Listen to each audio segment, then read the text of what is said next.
Hi friends, ಎಲ್ರಿಗೂ ನಮ್ಮ ಅಡುಗೆ ಮನೆ ಚಾನಲ್ಗೆ ಸ್ವಾಗತ. ಇವತ್ತು ನಾವು ಸಿಂಪಲ್ಲಾಗಿ ಬೇಲ್ಪುರಿಯನ್ನು ಮಾಡ್ತಿದ್ದೀವಿ. ಮನೆಯಲ್ಲಿರುವ ಐಟಮ್ಸ್ಗಳನ್ನೇ ಯೂಸ್ ಮಾಡಿಕೊಂಡು ಯಾವ ರೀತಿ ಮಾಡ್ಬೋದು ಅಂತ ನೋಡೋಣ ಬನ್ನಿ ಫ್ರೆಂಡ್ಸ್. ನಾವು ಸ್ವಲ್ಪ ಚುರುಮುರಿಯನ್ನು ತೆಗೆದುಕೊಂಡಿದ್ದೀವಿ. ಸೊ ಇದಕ್ಕೆ ಕಡಲೆಪುರಿ ಅಂತಲೂ ಸಹ ಕರೀತಾರೆ. ಸೊ ನಿಮಗೆ ಎಷ್ಟು ಬೇಕೋ ಅಷ್ಟು ತಗೋಬೋದು. ಈಗ ಚಿಕ್ಕದಾಗಿ ಕಟ್ ಮಾಡಿದಂಥ ಈರುಳ್ಳಿಯನ್ನು ಹಾಕ್ತಿದ್ದೀವಿ. ಸೊ 2 ಈರುಳ್ಳಿಯನ್ನು ಹಾಕ್ಕೊಳ್ಳೋಣ. ಮತ್ತು ಒಂದು ಕಟ್ ಮಾಡಿದಂಥ ಟೊಮೆಟೊವನ್ನು ಹಾಕ್ತಿದ್ದೀವಿ. ಒಂದು ಚಮಚೆಯಷ್ಟು ಚಾಟ್ ಮಸಾಲನ್ನು ಹಾಕ್ಕೊಳ್ಳೋಣ.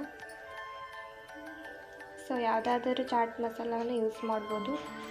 1 ಟೀ ಸ್ಪೂನಷ್ಟು ಚಿಲ್ಲಿ ಪೌಡ್ರನ್ನು ಹಾಕ್ಕೊಳ್ಳೋಣ.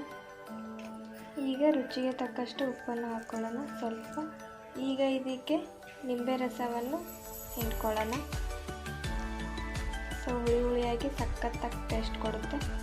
ಈಗೆಲ್ಲ ಮಿಕ್ಸ್ ಮಾಡ್ಕೊಳ್ಳೋಣ. ಟೋಟ್ ಗ್ಯಾಸ್ ತುಂಬಾ ಸಖತ್ತಾಗಿರುತ್ತೆ. ಈಗ ಕೊತ್ತಂಬರಿಯನ್ನು ಹಾಕ್ಕೊಳ್ಳೋಣ. ಸೊ ಕಟ್ ಮಾಡಿ ಕೊತ್ತಂಬರಿಯನ್ನು ಸೇರಿಸ್ಕೊಳ್ಳೋಣ. ಇದಕ್ಕೆ ಶೇವವನ್ನು ಸೇರಿಸ್ಕೊಳ್ಳೋಣ. ಸೊ ಇದು ಅಂಗಡಿಗಳಲ್ಲಿ ಸಿಗುತ್ತೆ ಫ್ರೆಂಡ್ಸ್, ಇಲ್ಲ ಮನೆಯಲ್ಲೂ ಕೂಡ ಮಾಡ್ಬೋದು. ಸಿಂಪಲ್ಲಾಗಿ ಬೇಲ್ಪುರಿ ರೆಡಿ ಆಯಿತು ಫ್ರೆಂಡ್ಸ್. ಇದೇ ರೀತಿ ನೀವು ನಿಮ್ಮ ಮನೆಯಲ್ಲಿ ಮಾಡಿ ನೋಡಿ. ಸಾಯಂಕಾಲ ಸ್ನ್ಯಾಕ್ಸ್ ತುಂಬ ಚೆನ್ನಾಗಿರುತ್ತೆ. ಮಕ್ಕಳೆಲ್ಲ ತುಂಬಾ ಇಷ್ಟಪಡ್ತಾರೆ. ಸೊ ಈ ವಿಡಿಯೋ ನಿಮಗೆ ಇಷ್ಟವಾಗಿದ್ದರೆ ಪ್ಲೀಸ್ ಲೈಕ್ ಮಾಡಿ, ಶೇರ್ ಮಾಡಿ, ಸಬ್ಸ್ಕ್ರೈಬ್ ಮಾಡಿ. Thank you for watching the video.